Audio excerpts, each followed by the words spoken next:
this is actually happening very easy in India, entrepreneurship. So we need to promote entrepreneurship more. So we need to ask some of those questions to you. Government entrepreneurship and how India helps the government to bring startups in India. What are doing it? Yeah, so that's the reason we are asking you what you think.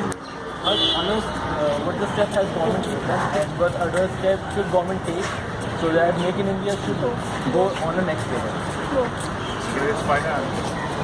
What happens with all startups is that they require seed money. So they raise as much as seed money as possible through soft loans, lower interest rates. Then you can give it to the entrepreneurs and make the process easier. Because if there is too much of paperwork available to do that, it's very difficult to be an entrepreneur. I'm an entrepreneur myself, so I know how. So sir, can you tell us about your story? How did you open Well, my story is that I used to work for PepsiCO.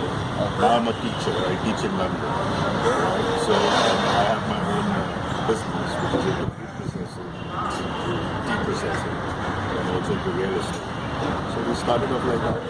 And basically, when we started off, unfortunately, my dad had enough money to sponsor me at the beginning, so I didn't have to take too many loans and stuff. But obviously, as you go along, you want to start a new business. See, if you are into doing a startup, for example, I have a startup operation with Google Adverts. So what do you need besides the machinery and stuff like that? You have an office. To set up an office to hire young people like you. So you need salaries to do it. Now if I spend my entire time filling up 25 to 30 forms to get a soft loan, then I don't have the time to look into my business first, right? To strategize for the business. So basically what banks need to do is look at a simple business plan, see what is the break-even period, and then provide loans. Because you have like everything like CIBIL and everything to look at your credit worthiness. So you don't need to do so much of paper. Nowadays what has happened to the government of India is that they are trying to do startups. But even if you want to go and buy gold or jewelry, you need to show your bank. Right? So these are just bureaucratic norms. So as long as you smoothen the bureaucratic norms, it's easier to do your own stuff. Risk regarding?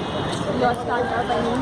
Yeah. You started your own business. Yeah. So what was the risk? There must be something. The risk, see, when you are quitting a regular job and starting something up on your own, you've already taken the risk. Exactly. Yeah. So the risk is that majorly you might, fall back on what you plan to do. So you always need to have a plan B.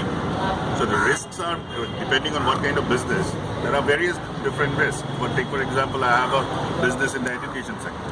So in the education sector, the risks are that countries might stop issuing visas and stuff like that. So then your student population falls down. So that's a major risk, right? But the thing is that what else can you do to mitigate that risk? So what you can do is you can do in-country delivery, for example. Instead of getting a foreign degree going to a particular country, you can get that degree delivered, right, through online, through digital. So those are the type of risks that you take.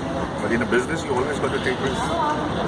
So sir, what should be the minimum window new entrepreneurs should think of making his... The gestation period should be somewhere between 6 to 9 months. Yeah, that's entirely the whole gestation period that should take. And you should be in production, and the best way to look into is that you should be able to break even in whatever you started between 3 to 5 months. Or else it becomes very Thank you for your time. Thank you, sir. Thank you, sir.